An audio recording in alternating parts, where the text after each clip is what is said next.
ಸ್ನೇಹಿತರೆ ನಮಸ್ಕಾರ. ನಾನು ರವೀಂದ್ರ ಜೋಶಿ.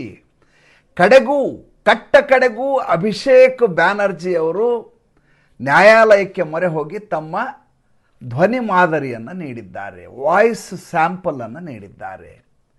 ವಿಧಿವಿಧಾನ ತಜ್ಞರ ಸಮ್ಮುಖದಲ್ಲಿ ಅತ್ಯಂತ ವೈಜ್ಞಾನಿಕವಾಗಿ ಇವರ ಧ್ವನಿ ಮಾದರಿಯನ್ನು ಸಂಗ್ರಹಿಸಲಾಗಿದೆ. ಭಾಳ ಇಂಟ್ರೆಸ್ಟಿಂಗ್ ಆದಂಥ ಪ್ರಕರಣ, ತಮಗೆಲ್ಲ ಗೊತ್ತಿರುವಂಥ ಪ್ರಕರಣ. ಇದ್ರ ಬಗ್ಗೆ ಬೇಕಾದಷ್ಟು ಸಲ ನಾನು ಮಾತಾಡಿದ್ದೀನಿ. ಈತ DJ ಬಜಾಯೆಂಗೆ ಅಂತ ಹಿಂದೂಗಳ ಬಗ್ಗೆ ಹೇಳಿದ್ದ. ಮೇ 4ನೇ ತಾರೀಕು ಚುನಾವಣಾ ಫಲಿತಾಂಶ ಬಂದಾದ ಮೇಲೆ ಉಲ್ಟಾ ಲಟ್ಕಾಯೆಂಗೆ DJ ಬಜಾಯೆಂಗೆ ಅಂತ ಹಿಂದೂಗಳ ಬಗ್ಗೆ ಹೇಳಿದೆ. ಒಂದು ಸಲ ರಿಸಲ್ಟ್ ಬಂದುಬಿಡಲಿ, ಒಂದು ಸಲ ನಮ್ಮ ಸರ್ಕಾರ ಬರಲಿ, ನಿಮ್ಮನ್ನೆಲ್ಲ ಮಾರಣ ಹೋಮ ಮಾಡ್ತೀನಿ ಅನ್ನುವ ರೀತಿಯಲ್ಲಿ ಈತನ ಭಾಷಣ ಆಗಿತ್ತು. ಇದರ ಕುರಿತು ರಾಜೀವ್ ಸರ್ಕಾರ್ ಎನ್ನುವರು ವಿಧಾನನಗರ್ ಪೊಲೀಸ್ ಸ್ಟೇಷನ್ನಲ್ಲಿ ಕಂಪ್ಲೇಂಟ್ ಮಾಡಿದರು. ಈ ದೇಶದ ಗೃಹ ಸಚಿವರ ಬಗ್ಗೆ ಮಾತಾಡಿದ್ದಾರೆ, ಈ ರಾಜ್ಯದ ಹಿಂದೂಗಳ ಬಗ್ಗೆ ಮಾತಾಡಿದ್ದಾರೆ, ಹಿಂದೂಗಳಲ್ಲಿ ಭಯವನ್ನು ಹುಟ್ಟಿಸಿದ್ದಾರೆ.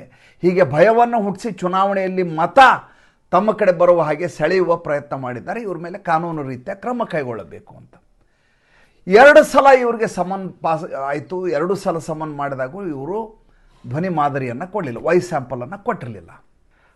ಅಷ್ಟೇ ಅಲ್ಲ, ಹೈಕೋರ್ಟಿಗೆ ಮೊರೆ ಹೋದರು. ಅಲ್ಲಿ ಸ್ಟೇ ತರುವ ಪ್ರಯತ್ನ ಮಾಡಿದರು, ತಡೆಯಾಜ್ಞೆ ತರುವ ಪ್ರಯತ್ನ ಮಾಡಿದರು.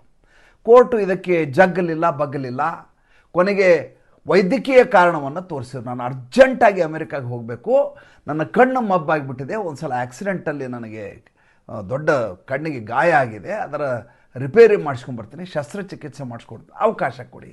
ಯಾಕೆಂದರೆ ಯಾವ ವಿಧಾನನಗರ್ ನ್ಯಾಯಾಲಯದಲ್ಲಿ 2 ಬಾರಿ ಈ ಆರೋಪಿ ತಪ್ಪಿಸ್ಕೊಂಡಿದ್ದಾರೋ ಈ ಬಾರಿ ಕಂಪಲ್ಸರಿ ಬರಲೇಬೇಕು ಅಂತ ಅವ್ರಿಗೆ ಜಡ್ಜು ಆದೇಶ ಮಾಡಿಯಾಗಿತ್ತು.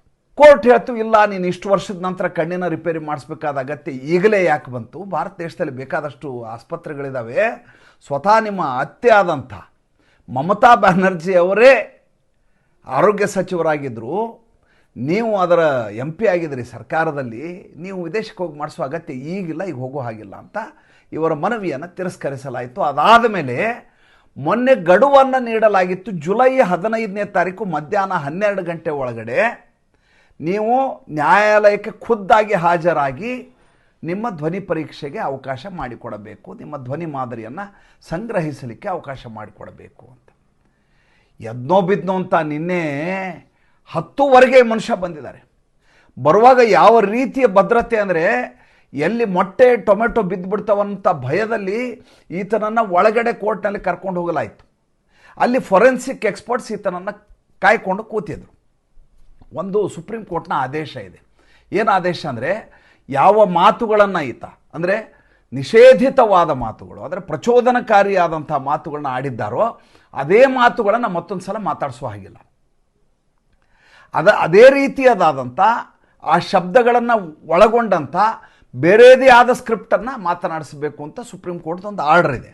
ಯಥಾವತ್ತಾಗಿ ಅವತ್ತೇನು ಅವರು ಮಾತಾಡಿದ್ರು ಅದೇ ಮಾತನ್ನೇ, ಡೈಮಂಡ್ ಹಾರ್ಬರಲ್ಲಿ ಆಡಿರೋ ಮಾತನ್ನೇ ಮತ್ತೆ ಇಲ್ಲಿ ಪುನರಪ್ಪಿ ಹೇಳೋ ಹಾಗಿಲ್ಲ, 2 ಕಂಪ್ಯಾರಿಸನ್ ಮಾಡಲಿಕ್ಕೆ.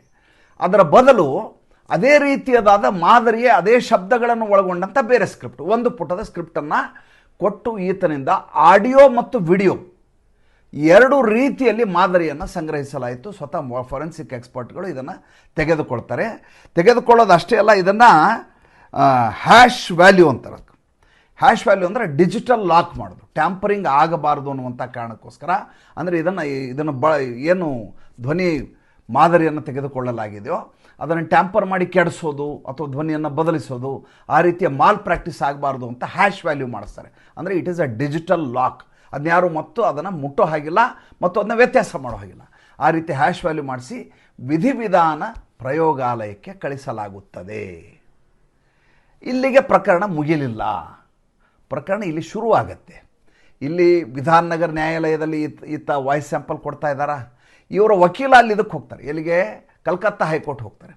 ಹೋಗಿ ಅಲ್ಲಿ ಒಂದು ಇವ್ರದ್ದು ಅರ್ಜಿ ಏನಂತ, ಪ್ರತಿ ದಿವಸ ಅನಗತ್ಯವಾಗಿ ಕಿರುಕುಳ ಕೊಡಲಿಕ್ಕೆ ನಮ್ಮ ಮೇಲೆ ಮೊಕದ್ದಮೆಗಳನ್ನು ದಾಖಲು ಮಾಡ್ತಾ ಇದ್ದಾರೆ, ನಮ್ಮ ಮೇಲೆ ಯಾವುದೇ ರೀತಿಯಾದಂಥ ಈ ರೀತಿ ಸುಳ್ಳು ಮೊಕದ್ದಮೆಗಳನ್ನ ದಾಖಲು ಮಾಡಲಾರದ ಹಾಗೆ ಕಲ್ಕತ್ತಾ ಪಶ್ಚಿಮ ಬಂಗಾಳದಲ್ಲಿರುವಂಥ ಪೊಲೀಸ್ ಇಲಾಖೆಗೆ ಒಂದು ನಿರ್ದೇಶನವನ್ನು ನೀಡಬೇಕು ಅಂತ ಇವರ ವಕೀಲರು ಒಂದು ಅರ್ಜಿಯನ್ನು ಹಾಕ್ತಾರೆ ಕಲ್ಕತ್ತಾ ಹೈಕೋರ್ಟ್ನಲ್ಲಿ.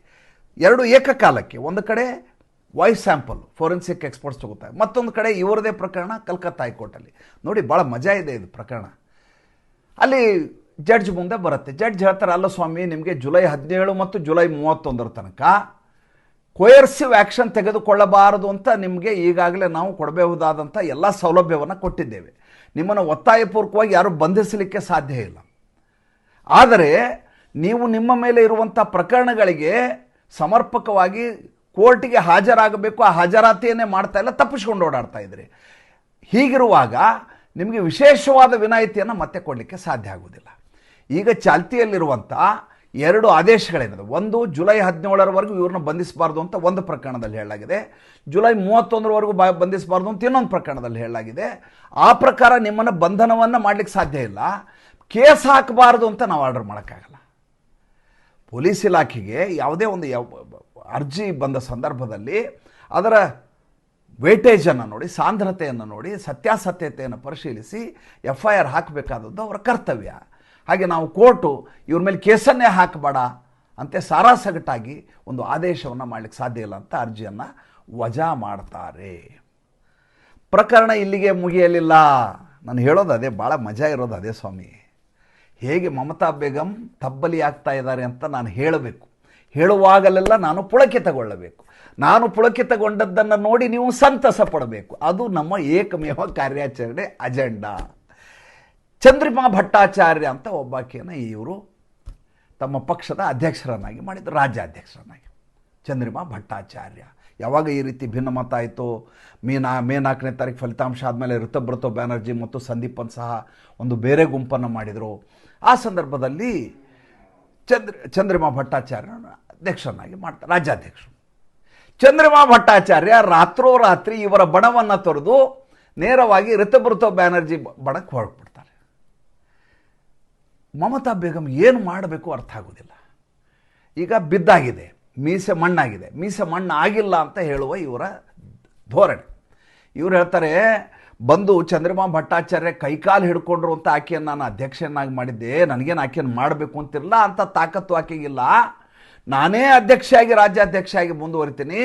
ನನ್ನ ಕೆಳಗೆ ಇಬ್ಬರು ಪ್ರಧಾನ ಕಾರ್ಯದರ್ಶಿಗಳಿರ್ತಾರೆ, ಅವರು ಇಡೀ ಕಾರ್ಯಭಾರವನ್ನು ನಿಭಾಯಿಸ್ತಾರೆ. ಯಾರವರು? ಒಂದು ಮದನ್ ಮಿತ್ರ ಅಂತ, ಅವ್ರು ಮದನ್ ಮಿತ್ರೋ ಅಂತಾರೆ. ಈತ ಇಷ್ಟೆಲ್ಲ ಇದರ ಮಧ್ಯೆ TMC ಅವನತಿಯ ಮಧ್ಯೆ ತನ್ನ ಕಾನ್ಸ್ಟಿಟ್ಯೂಯನ್ಸಿಯಲ್ಲಿ TMCಯಿಂದ ಗೆದ್ದಂಥ ಮನುಷ್ಯ ಮದನ್ ಮಿತ್ರ. ಕುಣಾಲ್ ಘೋಷ್ ಮತ್ತು ಮದನ್ ಮಿತ್ರ ಇಬ್ಬರನ್ನು ನಾನು ಪ್ರಧಾನ ಕಾರ್ಯದರ್ಶಿಗಳಾಗಿ ನೇಮಕಾತ ಮಾಡ್ತಾ ಇದ್ದೀನಿ. ಈ ಮದನ್ ಮಿತ್ರ ಎನ್ನುವಂಥ ವ್ಯಕ್ತಿ 1998ರಿಂದ ನನ್ನ ಜೊತೆಗಿದ್ದಾರೆ, ಅವತ್ತಿಂದ ಇದ್ದಾರೆ. ಈ ಸಾರಿಯೂ ಇಷ್ಟೆಲ್ಲ ಅವನತಿಯ ಮಧ್ಯೆಯೂ ಗೆದ್ದುಕೊಂಡ್ಬಂದಿದ್ದಾರೆ. ಅವರು ಪಕ್ಷವನ್ನು ಮುನ್ನಡೆಸ್ತಾರೆ. ನಿನ್ನೆ ಒಂದು ಬೆಳವಣಿಗೆ ಆಯಿತು. ಏನು ಬೆಳವಣಿಗೆ? ಎನ್ಫೋರ್ಸ್ಮೆಂಟ್ ಡೈರೆಕ್ಟರೇಟ್ದು ಈತನ ಮೇಲೆ ಕೇಸಿದೆ. ಯಾವುದು? ಮುನ್ಸಿಪಾಲ್ಟಿ ನೇಮಕಾತಿ ಹಗರಣದಲ್ಲಿ ಭ್ರಷ್ಟಾಚಾರ ಮಾಡಿದ ಆರೋಪ ಮದನ್ ಮಿತ್ರ ಮೇಲಿದೆ. ಈಗಾದರೆ ಎನ್ಕ್ವೈರಿ ಆಯಿತು. ವಿಚಾರಣೆಯಾದ ಸಂದರ್ಭದಲ್ಲಿ, ಜಾರಿ ನಿರ್ದೇಶನದ ಎನ್ಕ್ವೈರಿ ಆದ ಸಂದರ್ಭದಲ್ಲಿ ಈತನ ಪತ್ನಿ ಮತ್ತು ಈತನ ಮಕ್ಕಳು ಇದರಲ್ಲಿ ಪಾಲ್ಗೊಂಡಿದ್ದಾರೆ ಅನ್ನುವಂಥ ಮಾಹಿತಿ ಸಿಗುತ್ತೆ ಜಾರಿ ನಿರ್ದೇಶನಾಲಯಕ್ಕೆ. ಯಾವಾಗ ಜಾರಿ ನಿರ್ದೇಶನಾಲಯಕ್ಕೆ ಇವರ ಕುಟುಂಬದವರೆಲ್ಲ ಈ ದಂಧೆಯಲ್ಲಿದ್ದಾರೆ, ಭ್ರಷ್ಟಾಚಾರ ಮಾಡಿದ್ದಾರೆ ಅಂತ ಗೊತ್ತಾಗತ್ತೋ, ತಕ್ಷಣದಲ್ಲಿ ಅವರು ನೋಟಿಸನ್ನು ಜಾರಿ ಮಾಡ್ತಾರೆ ಈತನ ಪತ್ನಿಗೆ ಮತ್ತು ಮಕ್ಕಳಿಗೆ.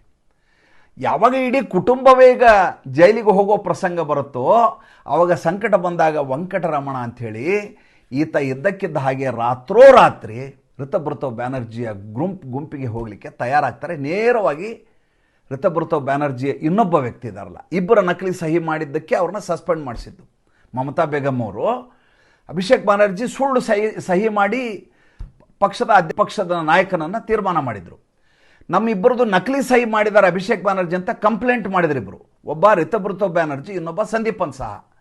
ಆ ಇಬ್ಬರೇ ಮುಂದೆ ಅವರಿಬ್ಬರನ್ನ ಸಸ್ಪೆಂಡ್ ಮಾಡಿದರು ಮಮತಾ ಬೇಗಂ. ಪ್ರಾರಂಭದಲ್ಲಿ ಆಗಿರೋ ಡೆವಲಪ್ಮೆಂಟ್ ಇದು. ಅವರಿಬ್ಬರೇ ಮುಂದೆ 60 ಜನರು ಕರ್ಕೊಂಡು ಹೋಗ್ಬಿಟ್ರು. ನಮ್ಮದೇ TMC ಅಂತ ಹೇಳಿದ್ರು, ನಿಮ್ಗೆ ಗೊತ್ತಿರೋ ವಿಚಾರ. ಈತ ಈಗ ಮದನ್ ಮಿತ್ರೋ ಋತಬ್ರತ ಬ್ಯಾನರ್ಜಿಯನ್ನು ಸಂಪರ್ಕ ಮಾಡ್ತಾನೆ, ಸಿಗೋದಿಲ್ಲ. ಸಂದೀಪನ್ ಸಹ ಮನೆಗೆ ನೇರವಾಗಿ ಹೋಗ್ಬಿಡ್ತಾನೆ. ಸಂದೀಪನ್ ಸಹ ಮನೆಯಲ್ಲಿ ಸ್ವರ್ಣಕಮಲ್ ಸಹ ಇರ್ತಾರೆ, ಅವರು ಕೂಡ MLA ಆಗಿದ್ದಂಥ ವ್ಯಕ್ತಿ. ಅವ್ರ ಮನೆಗೆ ಹೋಗಿ ತನ್ನ ಸಂಕಷ್ಟವನ್ನು ಹೇಳ್ತಾನೆ. ನಾನು ಇರಲ್ಲ, ಈಗ ನನ್ನ ಪ್ರಧಾನ ಕಾರ್ಯದರ್ಶಿ ಮಾಡಿದ್ದಾರೆ TMCನಲ್ಲಿ, ನನಗಲ್ಲಿ ನಿಭಾಯಿಸಲಿಕ್ಕೆ ಆಗೋದಿಲ್ಲ, ಭಾಳ ಸಮಸ್ಯೆ ಇದ್ದಾವೆ, ಅಲ್ಲಿ ಸಂಕಷ್ಟ ಇದ್ದಾವೆ, ನಾನು ಋತಬ್ರತ ಬ್ಯಾನರ್ಜಿ ಗುಂಪಿಗೆ ಬರಲಿಕ್ಕೆ ಸಿದ್ಧನಿದ್ದೇನೆ. ಸಂದೀಪನ್ ಸಹಾಗೆ ಫೋನ್ ಕನೆಕ್ಟ್ ಮಾಡಿ ಈ ಸ್ವರ್ಣಕಮಲ್ ಸಹ ಕನೆಕ್ಟ್ ಮಾಡಿ ಕೊಡ್ತಾರೆ ಈ ಮದನ್ ಮಿತ್ರಾಗೆ. ಮದನ್ ಮಿತ್ರ ಹೇಳ್ತಾರೆ, ನನ್ನ ಎಲ್ಲ ಪ್ರಧಾನ ಕಾರ್ಯದರ್ಶಿ ಸ್ಥಾನ ಏನೇನಿದಾವೆ ಎಲ್ಲವನ್ನು ತೊರೆದು ನಿಮ್ಮ ಬಣಕ್ಕೆ ಬರ್ತೀನಿ, ನನ್ನನ್ನು ಸ್ವೀಕರಿಸಿ. ಆ ಗುಂಪಿನವರು ಖುಷಿ ಅಲ್ವಾ, ಇಲ್ಲಿ ಅಲ್ಲೋಲ ಕಲ್ಲೋಲ ಆದಷ್ಟು ಅವರು ಖುಷಿ. ಏಕಾಂಗಿಯಾಗಿ ಮಾಡಬೇಕು ಮಮತಾ ಬೇಗಂನ ಅನ್ನೋದೇ ಏಕಮೇವ ಅಜೆಂಡಾ ಅವ್ರದ್ದು. ಆಯಿತು ಬಾ ನೀನು ಅಂತ ಕರ್ಕೊತಾರೆ. ಯಾವಾಗ ಕರ್ಕೋತಾರೋ ಮಮತಾ ಬೇಗಮ್ಗೆ ತಲೆ ಕೆಟ್ಟೋಗ್ಬಿಡ್ತು. ಏನ ಹಿಂಗಾಗಿ ಹೋಯ್ತಿದ್ದು, ಅಷ್ಟಕ್ಕೆ ಮುಗಿಯಲಿಲ್ಲ. ಅದಾದ ಮೇಲೆ ಇವ್ರಿಗೆ ಏಕದಮ್ ಪಕ್ಕಾ ಒಬ್ಬ ವ್ಯಕ್ತಿ ಇವ್ರ ಜೊತೆ ಇರ್ತಾನೆ ಯಾವಾಗಲೂ, ಕಲ್ಯಾಣ ಬ್ಯಾನರ್ಜಿ ಅಂತ.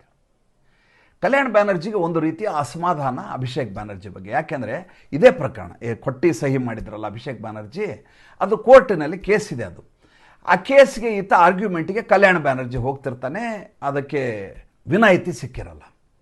ಮಾರನೇ ದಿವಸ ಹಿಯರಿಂಗ್ ಇರುತ್ತೆ. ಈ ಅಭಿಷೇಕ್ ಬ್ಯಾನರ್ಜಿ ಇದ್ದವನು ಕಲ್ಯಾಣ್ ಬ್ಯಾನರ್ಜಿಯನ್ನು ಬಿಟ್ಟು ಬೇರೆ ವಕೀಲರಿಗೆ ಕೇಸ್ ಕೊಟ್ಬಿಡ್ತಾನೆ. ಕಲ್ಯಾಣ್ ಬ್ಯಾನರ್ಜಿ ತಯಾರಿ ಮಾಡ್ಕೋತಾ ಇರ್ತಾನೆ ಕೇಸ್ನ, ನಾಳೆ ಬೆಳಗ್ಗೆ ಕೋರ್ಟ್ಗೆ ಹಾಜರಾಗಬೇಕು. He is supreme court senior advocate Kalyan Banerjee, ಜೊತೆಗೆ MP. ನೋಡಿದರೆ ಅಭಿಷೇಕ್ ಬ್ಯಾನರ್ಜಿ ಕಲ್ಯಾಣ್ ಬ್ಯಾನರ್ಜಿಯ ಮಗನಿಗೆ ಫೋನ್ ಮಾಡ್ತಾರೆ, ನಾಳೆ ನಿಮ್ಮ ಅಪ್ಪನಿಗೆ ಕೋರ್ಟಿಗೆ ಹಾಜರಾಗೋದು ಬೇಕಾಗಿಲ್ಲ, ನಾನು ಬೇರೆ ವಕೀಲರಿಗೆ ಕೇಸ್ ಕೊಟ್ಟೇನೆ ಅಂತ. ಕಲ್ಯಾಣ್ ಬ್ಯಾನರ್ಜಿಗೆ ನಖಶಿಖ ಅಂತ ಊರ್ದು ಹೋಗಿರುತ್ತೆ. ಬಾಯಿಗೆ ಬಂದ ಹಾಗೆ ಬೈಲಿಕ್ಕೆ ಶುರು ಮಾಡಿರ್ತಾರೆ. ಮಮತಾ ಬೇಗಮ್ಗೆ ಹೇಳಿರ್ತಾರೆ, ನಿಮ್ಗೆ ಆಯ್ಕೆ ಇರೋದು ಎರಡು, ಒಂದು ಅಭಿಷೇಕ್ ಬ್ಯಾನರ್ಜಿ ಬೇಕಾ ಇಲ್ಲ ಕಲ್ಯಾಣ್ ಬ್ಯಾನರ್ಜಿ ಬೇಕಾ ತೀರ್ಮಾನ ಮಾಡಿ ಅಂತ. ನಿನ್ನೆ ಪತ್ರಿಕಾಗೂ ಒಂದು 15 ಜನ ಪತ್ರಕರ್ತರ ಮುಂದೆ ಒಂದು ಮಾತನ್ನು ಹೇಳ್ತಾರೆ, ಇವತ್ತು ನಮ್ಮ ಪಕ್ಷ ಹಾಳಾಗಲಿಕ್ಕೆ ಬೇರೆ ಯಾರೂ ಕಾರಣರಲ್ಲ, ಕೇವಲ ಮತ್ತು ಕೇವಲ ಸೋದರತ್ತೆ ಮತ್ತು ಅಳಿಯರಿಂದ ಪಕ್ಷ ಹಾಳಾಗಿರೋದು. ಹೇಗೆ ಹಾಳಾಯಿತು? ಇಡೀ ಆಫೀಸನ್ನು ಕ್ಯಾಮಾಕ್ ಸ್ಟ್ರೀಟ್ಗೆ ಶಿಫ್ಟ್ ಮಾಡಲಾಯಿತು. ಕ್ಯಾಮಾಕ್ ಸ್ಟ್ರೀಟ್ ಅಂದರೆ ಅಭಿಷೇಕ್ ಬ್ಯಾನರ್ಜಿಯ ಕಚೇರಿ, ಅದು ವ್ಯಾವಹಾರಿಕ ಕಚೇರಿ. ಅಲ್ಲಿಗೆ ಶಿಫ್ಟ್ ಮಾಡಲಾಗಿತ್ತು. ಅಲ್ಲಿಯ PAಗಳು ಇಡೀ ಆಫೀಸ್ಗಳನ್ನು ನೋಡ್ಕೋತಾ ಇದ್ದರು, ನಮ್ಮನ್ನು ಭೇಟಿಯಾಗಲಿಕ್ಕೂ ಅವಕಾಶ ಕೊಡ್ತಾ ಇರಲಿಲ್ಲ. ಎರಡನೇದು ಐಪ್ಯಾಕ್ ಅನ್ನುವಂಥ ಸಂಸ್ಥೆಯ ಜೊತೆ ವ್ಯವಹಾರವನ್ನು ಮಾಡಿದರು ಅಭಿಷೇಕ್ ಬ್ಯಾನರ್ಜಿಯವರು. ಕಾರ್ಪೊರೇಟ್ ಶೈಲಿಯಲ್ಲಿ ಪಕ್ಷವನ್ನು ಮುನ್ನಡೆಸಲಿಕ್ಕೆ ಈ ಬಾರಿಯ ಚುನಾವಣೆಯಲ್ಲಿ ಸಂಪೂರ್ಣವಾದ ಜವಾಬ್ದಾರಿಯನ್ನು ಐಪ್ಯಾಕಿಗೆ ಕೊಡಲಾಯಿತು. ಅದಕ್ಕೆ ನಮಗೆ ಈ ಅವನತಿ ಬಂದಿದೆ. ಇಂಥ ಪಕ್ಷದಲ್ಲಿ ಇರೋದೇ ನನಗೆ ಮುಜುಗರ, ಇರುಸು ಮುರುಸು ಅಂತ ನಿನ್ನೆ ಸ್ಟೇಟ್ಮೆಂಟ್ ಕೊಟ್ಬಿಟ್ಟಿದ್ದಾರೆ. ಈ ರೀತಿ ಹೇಳಿಕೆ ಕೊಟ್ಟ ಮೇಲೆ ಮಮತಾ ಬೇಗಮ್ನ ಭೇಟಿಯಾಗೋದು ಹೇಗೆ, ಅಭಿಷೇಕ್ ಬ್ಯಾನರ್ಜಿನ ಭೇಟಿಯಾಗೋದು ಹೇಗೆ ಮನುಷ್ಯ? ಅಂಥದ್ದೊಂದು ಇಕ್ಕಟ್ಟು ಬಿಕ್ಕಟ್ಟು ಈ ಸಂದರ್ಭದಲ್ಲಿ ಪಕ್ಷದಲ್ಲಿ ಉಂಟಾಗಿದೆ. ಇದನ್ನು ಶಮನ ಮಾಡಲಿಕ್ಕೆ ಅಲ್ಲಿ ಯಾರೂ ಇಲ್ಲ. ಮೂರನೇದು ಇನ್ನೊಂದು ಭಾಳ ಮುಖ್ಯವಾದಂಥ ವಿಚಾರ, ಅನುಬ್ರತೋ ಮಂಡಲ್ ಅಂತ ಒಂದು ಹೆಸರು ನೀವು ಕೇಳಿರಬೇಕು. ಗೋ ತಸ್ಕರಿ ಕೇಸು ಅಂತ ಎಲ್ಲ ಹೇಳ್ತಾರೆ. ಏನಿದು ಗೋ ತಸ್ಕರಿ ಕೇಸು? ದನದ ಕಳ್ಳ ಸಾಗಾಣಿಕೆಯನ್ನು ಭಾರತದಿಂದ ಬಾಂಗ್ಲಾದೇಶಕ್ಕೆ ಕಳಿಸೋದು. ಈತ ಅನುಬ್ರತೋ ಮಂಡಲ್ಲು ಯಾವ ರೀತಿಯದಾದಂಥ ಕಳ್ಳ ಸಾಗಾಣಿಕೆ ಮಾಡ್ತಾ ಇದ್ದಂದರೆ, ಈ ಟ್ಯಾಂಕರ್ಗಳಿರ್ತವೆ, ಹಾಲಿಂದು ನೀರಿಂದು ಟ್ಯಾಂಕರ್, ಅದರ ಒಳಗಡೆ ಪೈಪ್ಗಳನ್ನು ತೆಗೆದು ದನಗಳನ್ನು ಸಾಗಿಸಿ ಬಾಂಗ್ಲಾದೇಶಕ್ಕೆ ಕಳಿಸ್ತಾ ಇದ್ದಂಥ ಮನುಷ್ಯ. ಈತ ರೆಡ್ ಹ್ಯಾಂಡಾಗಿ ಸಿಗಾಕೋತಾನೆ, ಜೈಲಲ್ಲಿದ್ದ ಇಷ್ಟು ದಿವಸ. ಈತ ನಿನ್ನೆ ಈಗ ಋತುಬ್ರತ ಬ್ಯಾನರ್ಜಿಯ ಬಣಕ್ಕೆ ಬಂದಿದ್ದ, ನಿನ್ನೆ ಬಾಯಿಗೆ ಬಂದ ಹಾಗೆ ಬೈತಾನೆ, ಅಭಿಷೇಕ್ ಬ್ಯಾನರ್ಜಿಗೆ ಹೇಳ್ತಾನೆ, ಈತ ಒಂದೇ ಒಂದು ದಿವಸ ವಾಲ್ ರೈಟಿಂಗ್ ಮಾಡಿಲ್ಲ. ಅಂದರೆ ಗೋಡೆಯ ಮೇಲಿನ ಬರಹಗಳು, ಈ SFI AISF ಎಡಚರು ಒಂದು ಅಭ್ಯಾಸ ಇದೆ. ಏನಪ್ಪ ಅಂದರೆ ಗೋಡೆಯ ಮೇಲೆ ಬರಹ ಇದ್ದರೆ ಪಕ್ಷ ಜೀವಂತವಾಗಿದೆ, ಸಂಘಟನೆ ಜೀವಂತವಾಗಿದೆ ಅಂತ ಅವ್ರು ಭಾವಿಸ್ತಾರೆ. ಹೋದಲ್ಲೆಲ್ಲ AISF ಬೋರ್ಡ್ ಇರ್ತವೆ, ಗಮನಿಸಿ ನೋಡಿ. ಎಲ್ಲಿಯೂ ABVP ಇರಲ್ಲ, ಎಲ್ಲಿಯೂ RSS ಇರಲ್ಲ, ಎಲ್ಲಿಯೂ ವಿಶ್ವ ಹಿಂದೂ ಪರಿಷತ್ ಇರಲ್ಲ. ಆದರೆ ಎಡಚರರ ಸಂಘಟನೆಗಳ ಬ್ಯಾನರ್ಗಳೆಲ್ಲ ಇರೋದು ಗೋಡೆಗಳ ಮೇಲೆ, ಗೋಡೆ ಭಿತ್ತಿ ಬರಹವನ್ನು ಬರೆಯೋದು ಇವರ ಅಭ್ಯಾಸ. ಒಂದೇ ಒಂದು ದಿವಸ ಭಿತ್ತಿ ಬರಹ ಬರೆದಿಲ್ಲ ಇವನು ಅಭಿಷೇಕ್ ಬ್ಯಾನರ್ಜಿ. ಇದ್ದಕ್ಕಿದ್ದ ಹಾಗೆ 2014ಕ್ಕೆ ಬಂದು ನಮ್ಮ ತಲೆ ಮೇಲೆ ಸವಾರಿ ಮಾಡಲಿಕ್ಕೆ ಶುರು ಮಾಡ್ದ. ಅದಕ್ಕೋಸ್ಕರ ನಾವು ಪಕ್ಷವನ್ನು ತೊರೆದಿದ್ದೇವೆ, ನಾನು ಇಲ್ಲಿ ಭಾಳ ನೆಮ್ಮದಿಯಾಗಿದ್ದೀನಿ, ಇದುವೇ ನಿಜವಾದ TMC, ಮಮತಾ ಬೇಗಮ್ದು TMC ಅಲ್ಲ ಅಂತ ಹೇಳ್ಬಿಟ್ಟ. ಇದ್ರ ಜೊತೆ ಒಂದು ಬೆಳವಣಿಗೆ, ಜುಲೈ 21ಕ್ಕೆ ಇವ್ರದ್ದೊಂದು ಹುತಾತ್ಮ ದಿನಾಚರಣೆ ಅಂತ 1992ರಿಂದ ಮಾಡ್ಕೊಂಡು ಬಂದಿದ್ದಾರೆ ಮಮತಾ ಬೇಗಮ್ ಅವರು. ಸ್ವಲ್ಪ ಸಂಚಿಕೆ ಸುದೀರ್ಘ ಆಗತ್ತೆ, ಎಲ್ಲ ವಿಷಯವನ್ನು ಒಂದು ಸಲ ಹೇಳಿಬಿಡ್ಬೇಕು ಅಂತ ತೀರ್ಮಾನ ಮಾಡಿದ್ದೀನಿ. ದಯವಿಟ್ಟು ಸ್ವಲ್ಪ ನಿಮ್ಮ ಕಿವಿಯನ್ನು ನನಗೆ ಬಾಡಿಗೆ ಲೆಂಡ್ ಯುವರ್ ಇಯರ್ಸ್ ಅಂತ. 92ರಿಂದ ಯುವ ಕಾಂಗ್ರೆಸ್ಸಲ್ಲಿ ಇದ್ದಾಗಿಂದ ಮಾಡ್ಕೊಂಬಂದರೆ, ಕಳೆದ ವರ್ಷ ಇವರು ಮಾಡಿದಾಗ ಎಸ್ಪ್ಲೇನೇಡಲ್ಲಿ ಮಾಡಿದಾಗ ದೊಡ್ಡ ಗಲಾಟೆ ಆಯಿತು, ಎಲ್ಲ ಆಯಿತು, ಕೇಸ್ ನಡೀತಾ ಇದೆ. ಮೊನ್ನೆ ಅದ್ರ ಕೇಸ್ ಬಂದಿತ್ತು. ಈಗ ಜುಲೈ 21ಕ್ಕೆ ಮತ್ತೆ ನಾನು ಎಸ್ಪ್ಲೇನೇಡಲ್ಲಿ ಮಾಡ್ತೀನಿ, ಈ ಬಾರಿ ನನ್ನ ಶಕ್ತಿ ಪ್ರದರ್ಶನ ಮಾಡಬೇಕು ಅಂತ ಮಮತಾ ಬೇಗಮ್ ಅವರು ಈ ಸುವೇಂದು ಅಧಿಕಾರಿ ಸರ್ಕಾರಕ್ಕೆ ಲೆಟ್ರನ್ನು ಕೊಟ್ಟರು. ಇವರು ಅನುಮತಿಯನ್ನು ಕೊಡಲಿಲ್ಲ. ಅನುಮತಿಯನ್ನು ಕೊಡಲಿಲ್ಲ ಅಂದ್ಕೊಂಡು ಕೋರ್ಟ್ಗೆ ಹೋದರು.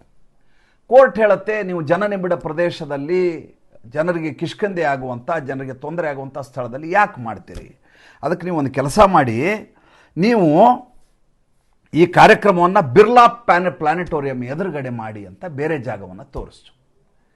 ಅಷ್ಟೇ ಅಲ್ಲ, ನೀವು 2,500 ಜನರನ್ನು ಮಾತ್ರ ಸೇರಿಸಬೇಕು, 3 ಗಂಟೆಗಳ ಕಾಲ ಮಾತ್ರ ಕಾರ್ಯಕ್ರಮ ಮಾಡಬೇಕು ಅಂತ ಕೋರ್ಟು ಆದೇಶವನ್ನು ಮಾಡಿದೆ.